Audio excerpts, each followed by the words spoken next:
Sa gitna ng mga pag-uusisa na ginagawa ng Quadcom sa pamumuno ni Congressman Ace Barber upang hanapan ng lunas sa batas kung paano tuldukan ang sindikatong dayuhan at sa pakikipasabuatan sa kulto kawatan sa pamahalaan, abay, aniya, may alas na siyang hawak. May alas na siyang hawak. Well, tingnan po natin. Let's stop, look, and listen to Congressman Ace Barber. Sa bayan, itong mga traidor na ito ay hinayaang yumabong at lumaki ang impluensya at kapangyarihan ng mga sindikatong ito. Basta lamang mapuno ang mga bulsa ng kayamanang kapalit ng dangal ng bayan. Ngayon ay magpapatuloy tayo sa pagkilala sa kanila at sisiguraduhin mananagot sila sa bayan. In the light of these challenges, we are here not only to expose the wrongdoings of the past, but also to craft the necessary legislative solutions that will prevent these problems from recurring. Thus, the following proposed legislations are now being studied. Number 1, Philippine adaptation of the Racketeer, Influence, and Corrupt Organizations Act, a United States federal law that provides for extended criminal penalties in a civil cause of action for acts performed as part of an ongoing criminal organization. Number 2, review or amendment to the Special Investors Resident Visa Program pursuant to Book 5 of Executive Order Number 226, Series of 1987, as amended. Number 3, amendment to the Philippine Retirement Authority's power to approve retirement visa to foreigners. Number 4, amendment to the Anti-Dummy Law or Commonwealth Act Number 108 as amended. Then number 5, amendment or review of the implementation of Republic Act Number 11983 or the new Philippine Passport Act. Number 6, the revision of Presidential Decree Number 651 on late registration of birth to stop the proliferation of simulated birth certificates. As we get more valuable information, Quadcom has been getting discrediting remarks, proof that the targets are hurting.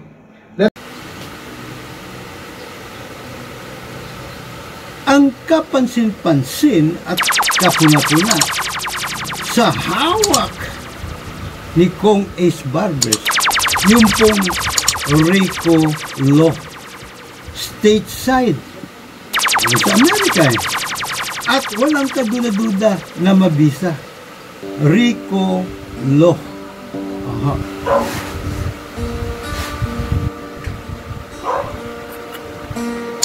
Hey! Good morning mga kapwa ko. Soberano mga mamayang Pilipino. Lalo't higit sa aking mga kahanay sa 99.9% o hanay ng 99.9% masang Itzapuera. Cheers! Kahanay, kamasang Itzapuera.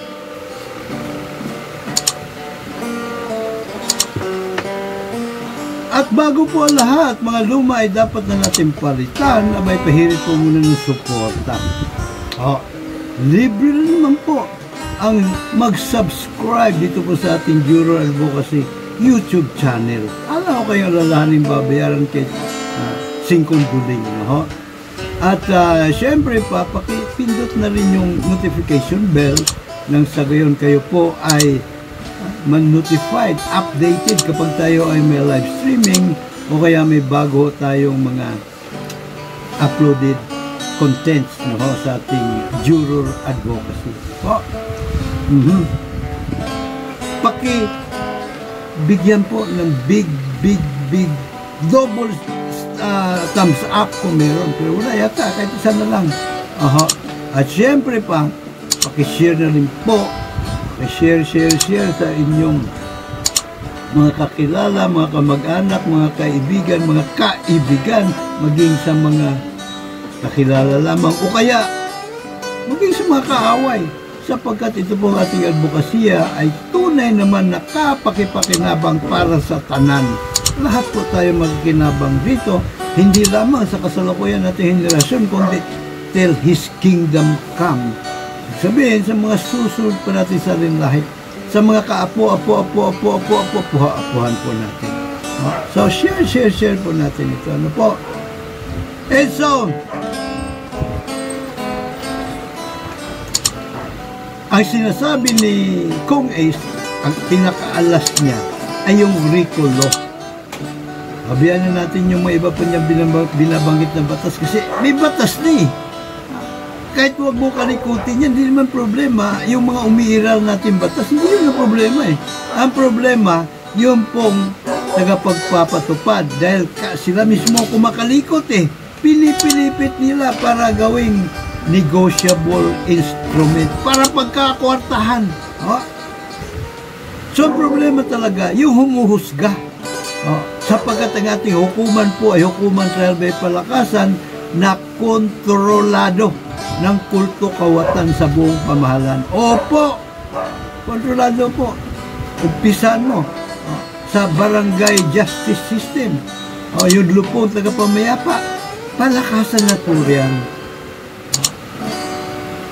Pagdating naman sa mga korte, abay, lalong palakasan. Sa prosecutor pa lang eh. Palakasan na eh. Sa pulis palakasan. Sa lahat ng ahensya ng gobyerno, puro palakasan ang umiiral po rito. At ang kanila pong alas na pinahawakan ay yung pong kontrolado nga nila ang hukuman trial by palakasan. So, Congressman Ace, ngayon palang tahasan ko na sinasabi sa iyo at sa iyo kung mga sa lahat ng membro, hindi lamang ng Quadcom, kundi lahat ng mga kinatawan sa bahay ng mga kinatawanis. Inutil din po kahit na ang imported at mabisa na RICO law, pag ito ay yung ibinalandra sa hukuman trial by palakasan. Kasi the name speaks for itself. Palakasan niya eh. Diba? Ito yung hukuman that knows neither law nor the truth that should set us all free. Ala po, hindi po kinikilala sa hukuman trial by palakasan. Sorry. So, first things first po, justice change. Abay, century na po nakalipas, centuries na ang nakalipas. Nung maimbento ang bukod tanging mekanismo kontra paghahari-harian, kontra tyranny. Ito po yung democratic anti-tyrannical na justice system. Hukuman patas para sa lahat. Hukuman trial by jury. So, balikan po natin ng tanaw ang kasaysayan kung paano nangyari na sinasabi nga tyranny ends when a democratic trial by jury begins. Let's go back in time. Let's stop, look, and listen kung ano ang ganap dun sa... Sire, you've had ample time to review the charter. I have. And you will keep your word and affix the royal seal? And if I do not?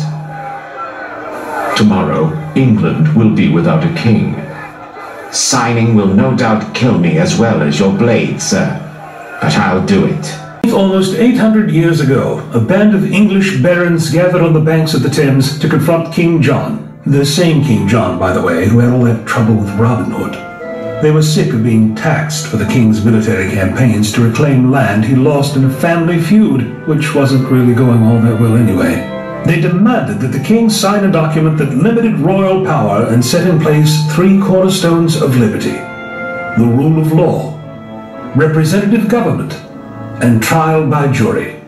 That document became known as Magna Carta, which is Latin for Great Charter. No free man shall be taken, imprisoned, or in any other way destroyed, except by the lawful judgment of his peers, or by the law of the land.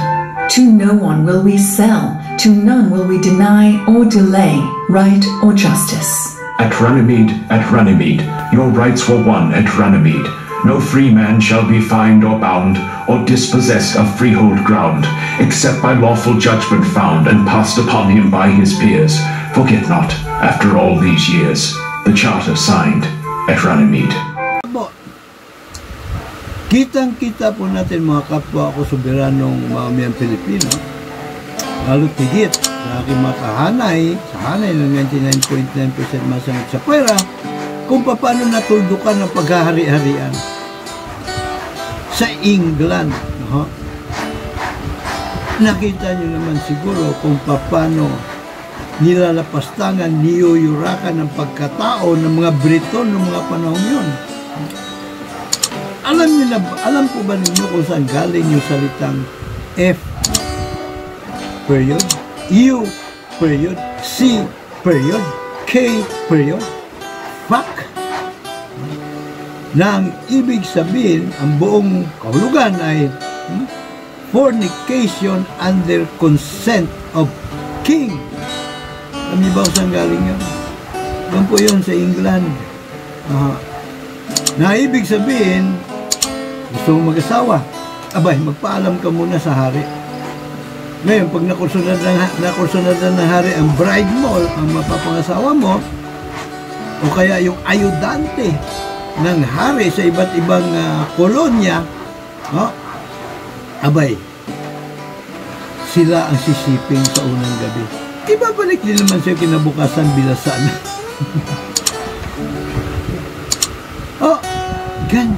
Yung mga mabiyuda na mga kumbaga nobles nung araw, hanggang ngayon meron pa rin pala, nobility, o kaya ay kung dito sa atin ay mga oligarko, siyempre yung mga nobles nung araw sa England, binibigyan ng hari ng lupa yan. Sapagkat hari ay may-ari ng lahat ng bagay-bagay sa kanyang kaharian, di po ba? So, binibigyan sila ng mga lupain. May mga, saan siyempre, pag may lupain ka, meron ka ng mga slaves, di po? So, pag namatay yung, nabiyuda yung babae, ang pipili kung sinong gusto niyang mapangasawa ay yung hari. Pagka magpapatayo ka ng bahay, conforme kung gaano ka kitid o kalapad ang iyong bintana, yan babayaran mo buwis. Mas malapad ang iyong bintana, mas malaking buwis. Ganun po ang kalagayan ng mga Briton nung araw sa United Kingdom. Wala po silang kalayaan. Kung kaya nung nabwisit na po sila, abay, nagkaisa. Nagkaisa sila at yun na nga ang nangyari sa Magna Carta. At ang dalawang pinakamahalaga sa mga karapatan, kasi the Great Charter of Freedom. Of course, nandun yung liberty, representative government, trial by jury, pero ang pinakamahalaga na proviso roon ay yung ika-39, trial by jury of peers. Yun ang pinakamahalaga. Matindi ng proteksyon ng mga mamamayan doon po sa Magna Carta na England, na minana ng kaniyang mga kolonya kasama ng Amerika. Kasama din dyan yung Hong Kong, yung Malaysia, yung Singapore, yung India, at maraming Canada, Australia. Yun po minana, trial by jury. Pero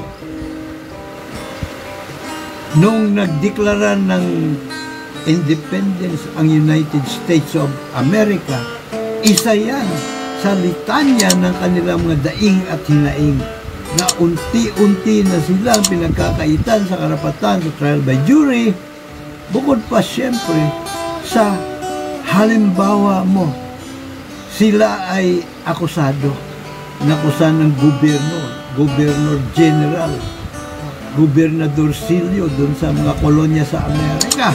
Abay, isasakay sila dun sa slave boat na mabagal at sila pa taga-sagwan. Kasi sagwan yun eh. Ewan ko kung may layag niya. May layag din pero may sagwan pa. Diba? Kasi kung wala hangin, ayun. Doon pa lamang sa slave boat na yon, abay daigpan lang na trial by jury o nasintensyahan na bago pa mahusgahan kung guilty. Sapagkat takot-takot na hirap ang kanilang dinadanas. At marami sa kanila, bago pa makarating sa Inglaterra, patay na. Sa hirap ng buhay doon sa slave ship niya. No? Kaya naman, pagdating doon sa Amerika, nung sila nagdeklara na ng independence, abay, lalo pa nilang pinatibay ang hukuman trial by jury. Our jury system has been described as the sacred right of every American. Over the centuries, it's been called the citadel of freedom, the lamp of liberty, and the voice of the people. Modestly, I, myself, have written a few things on the subject. I'm Thomas Jefferson. You might remember me for something I wrote over 200 years ago. We hold these truths to be self-evident, that all men are created equal. This simple, short document accused the English king of, among many other things, depriving us in many cases of trial by jury. You see, even back then, we had the right to have our case decided by a jury of our peers. But when the king's courts were in England, and the accused spent a long time on a slow prison ship, saying that we had jury trials was a poor joke. Bloody tyrants. So, you may ask, what's the big deal? Why have so many people heaped so much praise on the right to trial by jury? I like the answer a couple of writers gave back in the 60s. Your 60s, not my 60s. The jury is a remarkable political institution. It recruits 12 laymen, chosen at random from the widest population. It convenes them for the purpose of the particular trial. It entrusts them with great official powers of decision. It permits them to carry on deliberations in secret and to report out their final judgment without giving reasons for it. And after their momentary service to the state has been completed, it orders them to disband and return to private life. The heat is oppressive, but don't you think Madison's discretion makes sense under the circumstances? Indeed, and I wish I could report to you that progress is being made, but we cannot seem to agree on anything, except it seems for the value of trial by jury. The abuses of the past were front and center, and when we came together to write the national constitution, we knew we needed to ensure that arbitrary and unchecked power wouldn't be the norm in our young country. We believe that the combination of an independent judiciary and the right to be tried by a jury of our peers would protect us from whatever form tyranny might take. You see, judicial independence protects judges from outside pressures so they can make unbiased decisions. Without it, judges wouldn't be able to uphold the rule of law, the idea that the law, not any person, rules supreme. In England, Magna Carta finally made the king subject to the law. In our country, the Constitution rules supreme. The institution of the trial by jury has been sanctified by the experience of the ages. It has been recognized by the Constitution of every state in the Union. It is deemed the birthright of Americans, and it is deemed that liberty cannot subsist without it. Many of those who gathered to draft the Constitution were lawyers, so we naturally turned to the legal system we knew and admired, English common law. This shared heritage is most apparent in our Bill of Rights, which was written in 1791, when the first Congress met. You might say the Bill of Rights was a bit of a compromise. When the first Congress met, 4 of the states still had not ratified the Constitution, and said they would not unless certain rights were added. 3 of the new amendments addressed the right to trial by jury. The Fifth Amendment guarantees no person shall be deprived of life, liberty, or property without due process of law.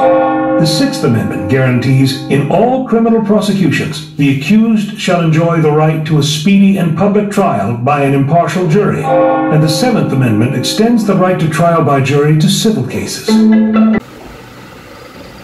Yun pong Magna Carta, nakarating na rin po sa atin dito sa Pilipinas. Di pa Pilipinas ang pangalan ng ating bayan noon. Actually, wala pang pangalan eh. Pero sa buong kapuluan, sa lahat ng balangay, sa buong kapuluan, hukuman trial by jury of the Council of Elders na po ang uso. So, hindi na ho bago. Hindi na ho bago sa atin ang hukuman trial by jury. At kung kinaya ng ating mga ninuno noon pa, kahit wala po silang pinag-aralan, abay, mas lalong kakayanin natin ngayon sa ating pagka ikinasan na natin yung trial by jury sapagkat lahat na 18 anyos pataas ang kwalipikado maging juror. Meron na pong sapat na experience yun. Kahit di masyadong matayog ang pinag-aralan o malalim ang kaalaman sa batas, walang problema po. Bakit kanyo? Sa trabaho lang naman ng juror ay hanapin ang katotohanan. At madali na po yan para sa ating mga Pilipino din. Sa likas nating angking talino at sa taas ng antas ng ating pong sense of justice. No? Kaya. Kung kinaya nga ng mga Hong Kongers, kung kinakaya ng mga South Koreans na kailan lang ay nag-ship sa jury justice system, hindi mas na yung mga Pilipino. World class. No? Ang mga Filipino labor. No? At matitindi ang mga inventor na Pilipino. Matatalino po ang Pilipino. Kaya hindi po totoo yung sinasabi ng bobotante, pang-uto lang po yan, panggugoyo, para ma-justify nila ang hocus picus sa halalan. Ang hilo, garsi, at ang hocus picus. Tayo magpapaloko sa mga ito. And so, malinaw po.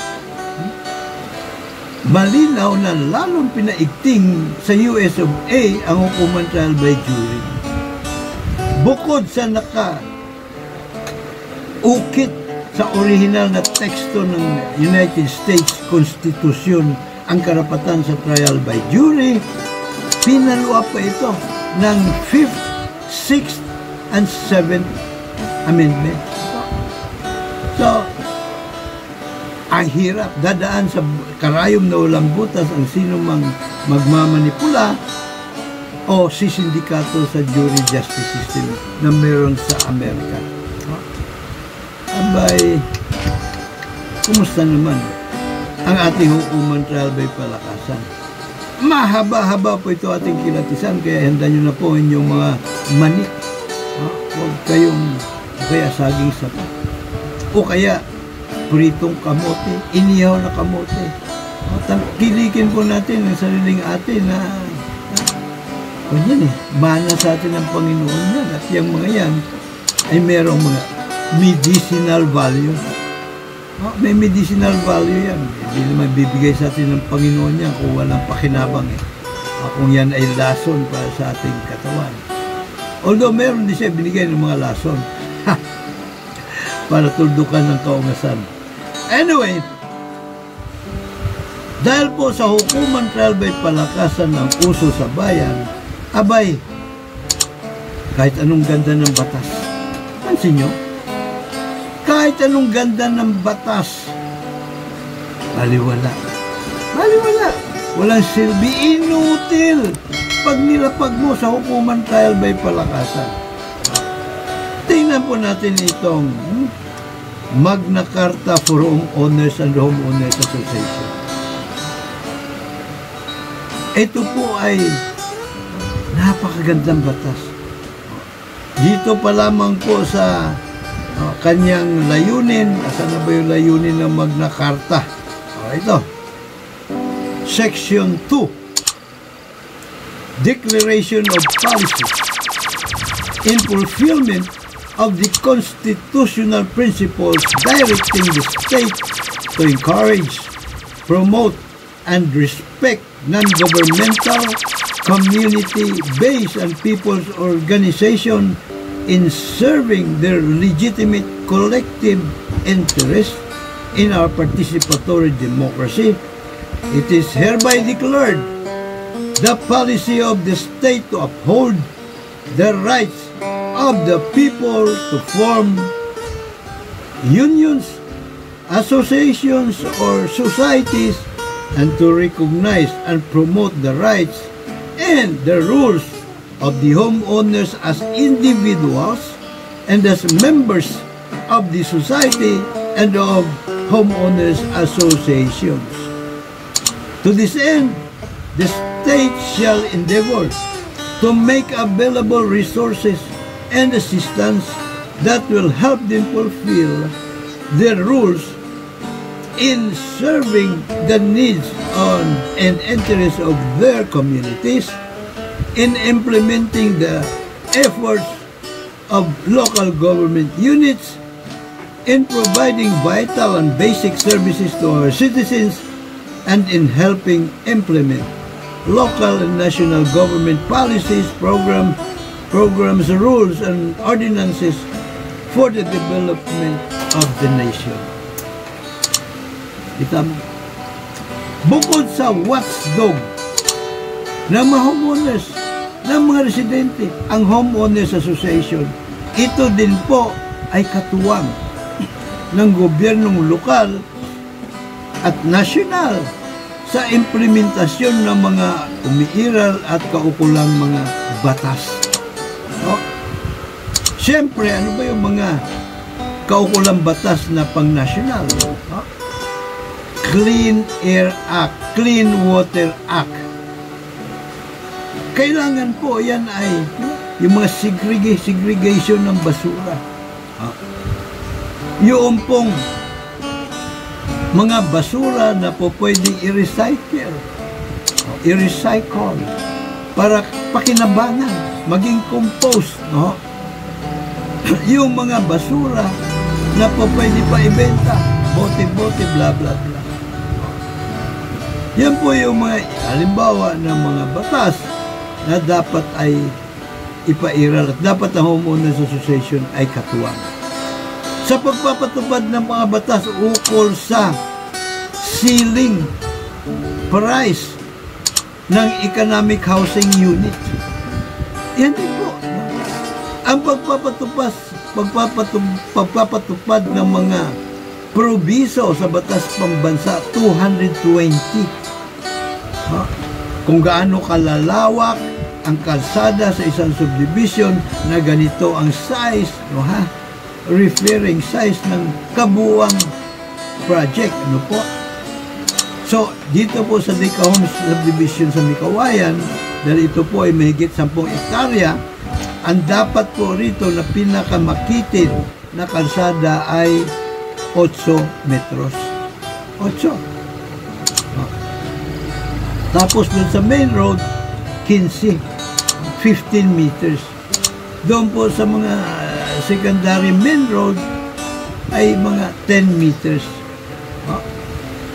At siyempre, meron din pong mga batas patungkol po sa kung gaano kalalaki yung mga drainage pipe. Ano po. At batas patungkol sa mandato ng subdivision developer / owner, no, na kumonekta sa public water utility doon sa lugar kung saan naroon yung subdivision kung merong existing na public water utility. Dito po sa Dika Homes Mikawayan Subdivision, po, meron po matagal na. Yung pong Bulacan Bulk na build, transfer, operate, no? Na pinagugulan ng gobyerno ng 26 billion pesos. Panahon pa ni Pinoy, Administrasyong Pinoy nagawa. At existing na matagal na, 2019 pa lamang po. Existing na po ang ang supply rito ng Bulacan Bulk, at ang kanilang concessionaire dito ay yung pong Prime Water at ang Mikawayan Water District. Yung mga batas niyan, sinalaula, binaliwala po ng developer rito ang 8990 Holdings Incorporated at yung kanilang mother corporation na Prime Lands Company Incorporated. Kung gaano sila kalakas sa mga namumuno sa gobyerno sa ngayon, kung gaano kakakapal ang kanilang mukha na baliwalain lahat ng batas, siyempre yan po ay bunsod ng umiiral na hukuman trial by palakasan sa ating bansa. Ano pa po ang mga halimbawa sa mga batas na binababoy ng mga ahensya ng ating gobyerno? Yung pong Magna Carta sa DHSUD po yun, DHSUD. Binaboy nila ang IRR, revised IRR of 1904. Ito naman po Omnibus Election Code, binaboy din ng Kumulikotong. May inihain po sila, nilimbag silang resolution number 7213 noong po May 31, 2004. At ito po ay rules and regulation governing electoral contributions and expenditures in connection with the May 10, 2004 national elections. Ito po yun. Kumbaga nangukol na ito sa isang existing na batas. At dito po sa section 7 nila, alagay authorized expenses of candidates and political parties. The aggregate amount that a candidate or registered political party may spend for election campaign shall be as follows. A. For candidates, 10 pesos for president and vice president, and for other candidates, 3 pesos for every voter currently registered in the constituency where the candidate filed the certificate of candidacy, provided that a candidate without any political party and without support from any political party may be allowed to spend 5 pesos for every voter. So ito po ang kanilang kaungasang kaisipan po rito na salat sa lohika. Bawat kandidato, presidente, pang-nasyonal, vice-presidente, pati na yung mga senador, abay, at least 5 piso ang gagasusin bawat botante. Kung meron tayong 64 million voters, registered voters, i-times 5 mo yun. So, 4 times 5 equals 20, 0, carry 2, 6 times 5, 30 plus 2, 32. So, more or less mga 300 million ang kakailangang pera mo na panggastos para ikaw ay payagan nila maging kandidato. Yung pong batas ang sinasabi, ito po yung limit na po pwedeng gasusin ng bawat kandidato, bawat ulo ng registered voters. Limit. Hindi ka po pwede gumastos ng mahigit sa 5 piso. Pero dito po sa resolution ng Kumulikotong, ang kanilang kaungasang kaisipan dito na salat sa lohika, abay, ginawa nilang minimum. Kailangan may minimum 300 million ka bago ka payagan namin na kumandidato. Ang mga bugok, anong karapatan nila? Napigilan ng soberanong Pilipino na kumandidato. Wala eh. Yun nga lang, dahil di naman sila napapanagot sa hukuman trial by palakasan, ang lakas at ang kakapal ng mga pagmumukha nila. So, ang dami po nilang idineklara nuisance candidate since 2004, no? Unang biktima nila si Pamatong, Attorney Eli Pamatong. Isang renowned international lawyer. Naging abogado pa ng United Nations. O sinasabi, wala kang pera eh. Baka naman partido, wala kang pera. No, so, bawal kang kumandidato. Dapat napapanagot ng mga ito eh. Well, actually, ang Korte Suprema sa dalawang pagkakataon, 2019 at saka 2020, naglabas na ng desisyon. Sabi nila, ang issue rito ay kung may karapatan ba ang COMELEC na ideklarang nuisance ang isang kandidato na walang kwarta, hindi kilala, walang partido. At ang sabi ng COMELEC, no way, Jose!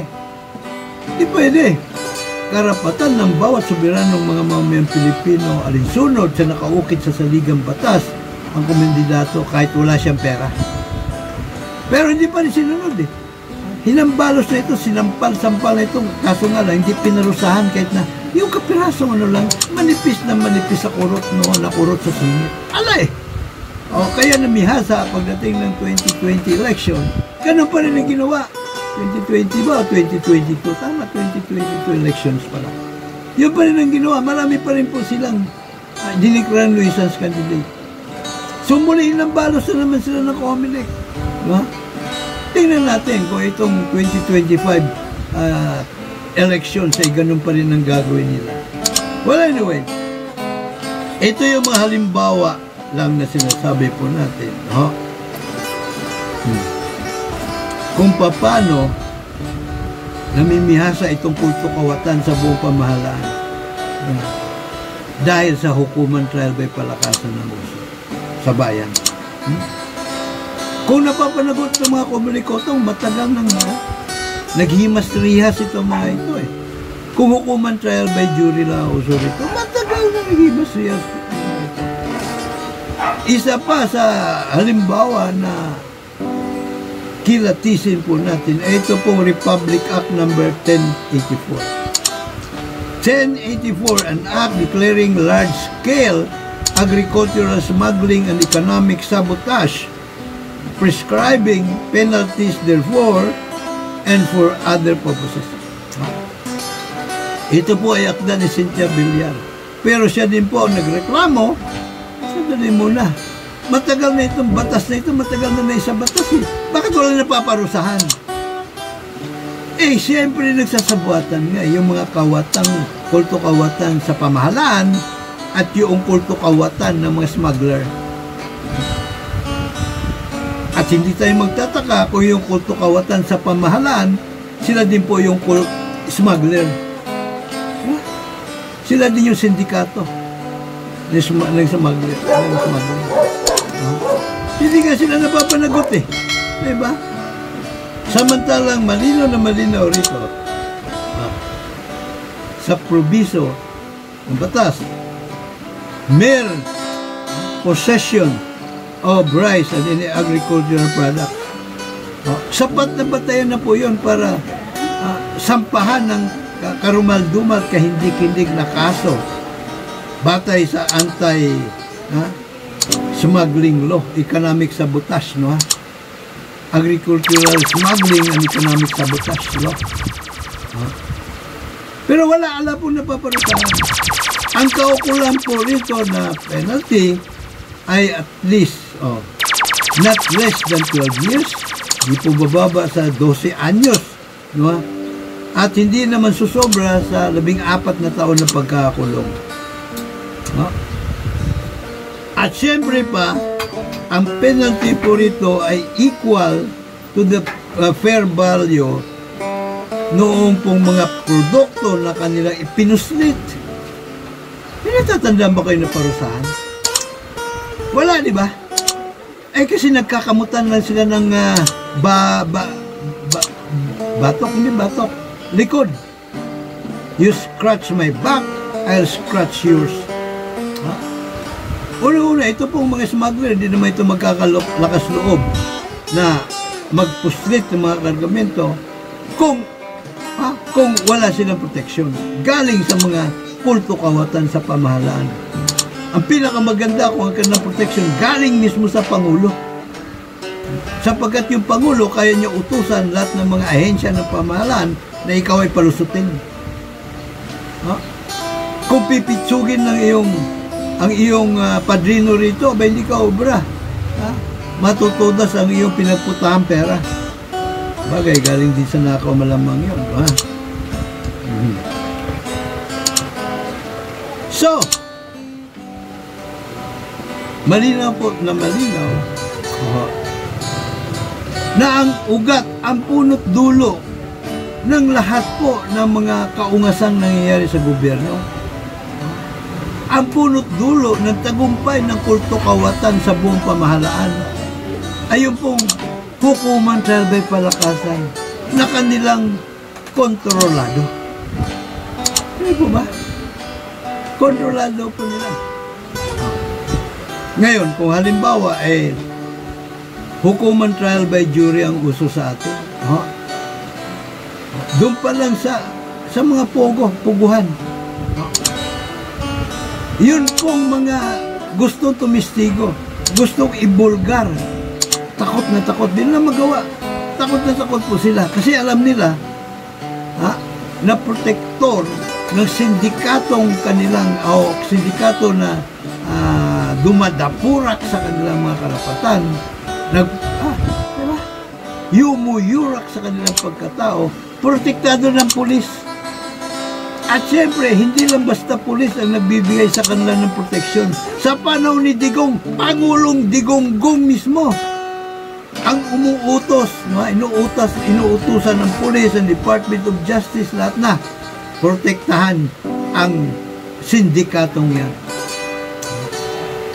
At ang Pangulong Digong hindi napapanagot. Kita mo hanggang ngayon gusto ipatawag ng mababang kapulungan. Ayaw dumalo, wala silang magagawa. Kung tutusin mo, mukhang may batayan din naman sapagkat merong separation of power between the three co-equal branches of government. Yan nga mali. Yan ang mali dahil hindi totoo na ang gobyerno natin ay government of the people, by the people, for the people, which is also known as democracy. Di totoo Tayo ay mga sovereign, but powerless. So, imbis sovereign, tayo po ay mga alipin. At naging alipin po tayo dahil wala tayo pinagkait sa atin ang karapatan sa hukuman trial by jury. Na maging mga juror sa hukuman trial by jury. Kung mga juror tayo, kung jury justice system ang uso sa bansa, hindi lang tayo mga juror po. Tayo din ang multiplier force multiplier ng gobyerno. Kasi tayo gobyerno Tayo ang mata, tayo ang tenga, tayo ang ilong, tayo ang bibig. Lahat tayo. Lalo na siyempre tayo mga nasahanay ng 99.9% masangit sa pwera. Kasi hindi naman natin maasahan yung nasa 0.101 of 1% na kulto kawatan, yung mga nag-ari-arian at kanilang mga aso, tuta, pusa, mga trolls nila, mga buhayang pinalalamon nila ng momo at buto-buto. Hindi natin sila maasahan na itaguyod ang kapakanan ng sambayanan, ng bayan at sambayanan. Hindi. Kasi nagmumulini na sila sa momo at buto-buto.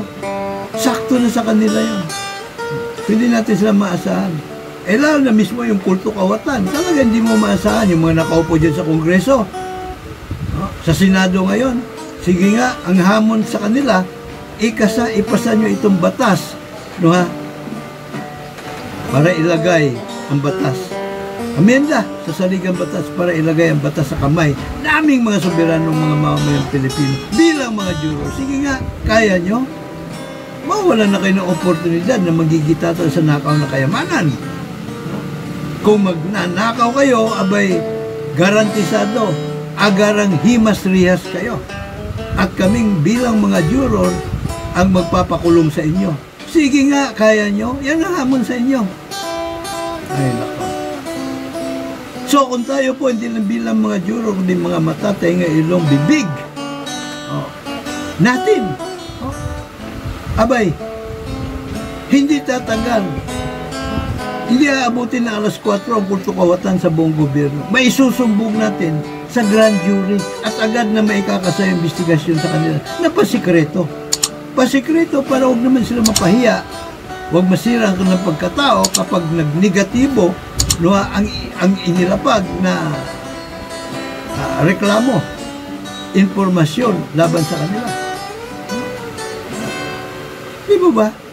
At kapag sila ay nasakdal ng grand jury sa kasong halimbawa corruption, halimbawa human rights violations, halimbawa ay land grabbing, drug trafficking, pagmumulistya sa mga kabataang babae, abay, kaya nga sabi ko, pasikreto ang investigasyon ukol dyan na gagawin. So ito po mga ahensya ng gobyerno talagang gagana like a well-oiled machine. Yung po mga prosecutor ay talagang gagampanan nila ang trabaho nila dahil pinakawalang-walang rest back laban sa kanila, obstruction of justice. 20 taon yun na pagkakakulong. Sa Amerika, dito sa atin, 12 anyos yata kung di ako nagkakamali. Obstruction of justice. Ganon din yung mga pulis. At yung mga pulis, hindi na po pwede hawakan sa leeg ng kahit na pinakaungas pa na Pangulo. Mas ungas pa kay Digonggo. Bakit ka mo? Pag halimbawa, tinanggal niya sa serbisyo nang walang kaparararakan, basta trip niya lang. Abay, pwede siya i-demanda ng pulis. Hainan siya ng kaukulang reklamo doon sa grand jury at pagkatapos lalapagan siya ng sakdal o indictment ng grand jury at nilitisin siya sa hukumang trial jury na hindi niya pa maaring sindikatuhin o manipulahin. Kaya tatablan siya. Talagang tatablan siya. So yung mga pulis, magpapakatino na yung mga yan. Maging yung ating mga senador at mga kinatawanis, magpapakatino yan sa kanilang trabaho. Hindi na sila makikipagsabuatan sa Pangulo para kurakutin, kulimbatin ang pondo ng bayan. Lalong-lalo na yung mga ayuda na highly kurakutable funds yan. Maging yung mga intelligence fund at yung pong confidential fund na ang talagang pinaglalaanan ay yun pong laban may nakaugnay sa national security at peace and order. Halimbawa, meron kang pinasusubaybayang tao. Halimbawa ay si Harry Roque na nagtatago ngayon. Gamit ang intelligence fund, bibili kayo ng mga equipment na paniktik. Gagastos kayo ng mga allowances para pagkain at yung tirahan ng mga operatiba. At siyempre, bibili kayo ng impormasyon galing sa mga soberanong mga mamayan. Pag nakita nyo itong taong ito, tawagan mo ako, paalam mo sa akin, lagyan mo ng sketch, lagyan mo ng mapa, para matuntun namin siya at madampot. Diba? At meron kang pabuya.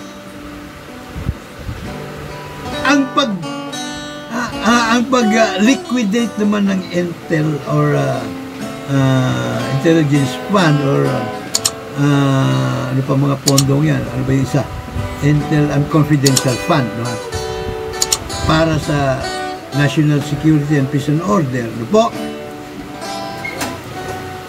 Obligado ang ahensya na may hawak ng pondong yun na sa larawan. Ipaalam sa COA kung anong klaseng operation ang ginawa nila.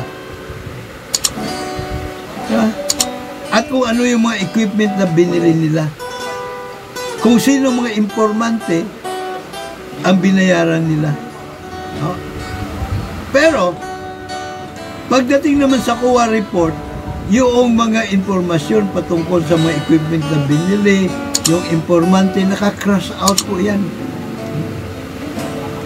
Hindi po yan isinasa publiko. Paano naman protektahan, bigyan protection yung mga informante? bigyan protection yung mga operatiba. Baging yung mga operatiba, hindi din po yan isinasa publiko ang kanilang mga pangalan. Pero, on the record po yan. Dahil, bansa po natin ang demokrasya. There is such thing as accountability. Transparency and accountability. Nandun po yan. Sa Artikulo 11. Napakagandang artikulo pero tayo ang na-11. Mga mamayan ang na-11. Public office, Artikulo 11 yan. Is a public trust. Government officers and employees must at all times be accountable to the people. Pero yan, nasa laula. At ang sumalaula, yung pong framers ng 1987 Constitution. Yun pong 1986 Commission. Paano na sinalaula? Aba, nilagay po nila sa Bill of Rights, Section 14,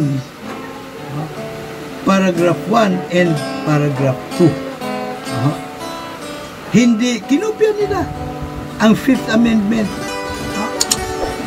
ng US Constitution kung saan nakalagay doon na walang sino man ang pwedeng akusahan ng anumang krimen o lalo na kahindik-hindik, karumalduman na krimen kung hindi magmumula sa presentment or indictment ng grand jury of the people. Doon po't katao mga grand juror ang magpapasya, 12 sa kanila pataas ang magpapasya kung ang inireklamo ay guilty o innocente or may probable cause. Probable cause pa lang, no? Minali po nila pangungopia. Hindi po na binanggit ang trial by jury. Ang nilagay lang nila doon ay due process or trial or public trial. Yan lang. Doon po sa section 2 ng naturang artikulo 3, section 14. Kinopya na naman nila sa 6th Amendment. No? Pero, inumit na naman nila ang salita na a fair, speedy public trial in a jury, in an impartial jury of the district.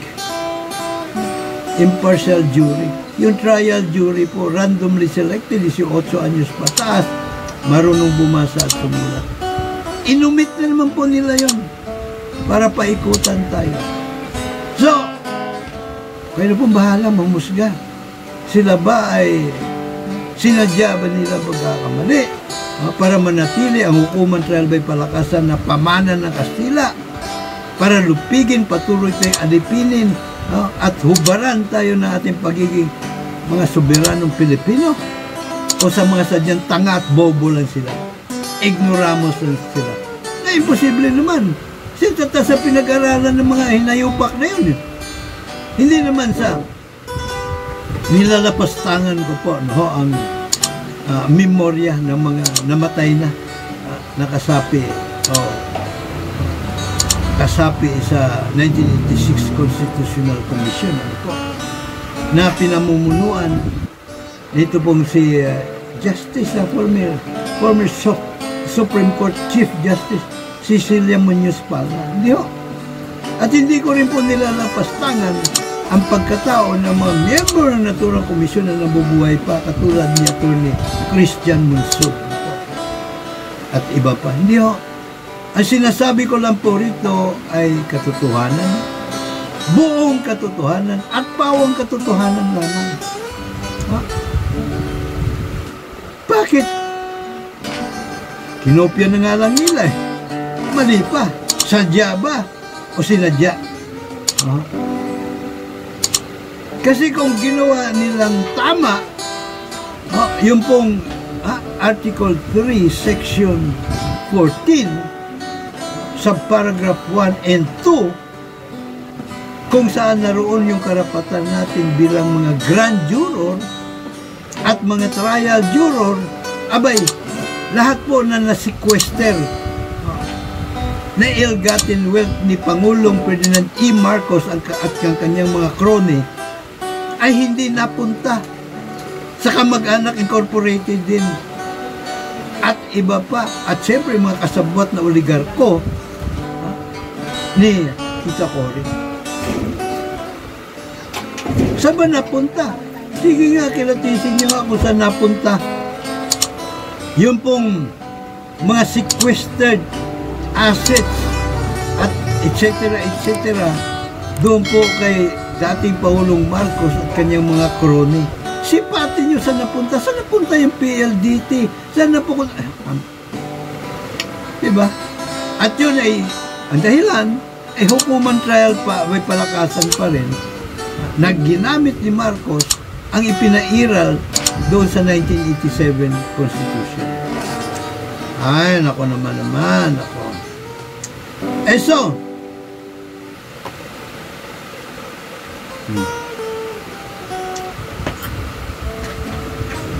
sa makabagong panahon natin ngayon, pakinggan naman natin ang sentido komon. Sentido komon ng dalawang US Supreme Court Justices. Let's return to the present and see what two Supreme Court Justices have to say on the subject of juries. When our Constitution was formed in the 1700s, there was no clear understanding of what the framers were going to come up with when they started writing our Constitution, with one exception. They were absolutely clear in their minds that we wanted to provide for trial by jury.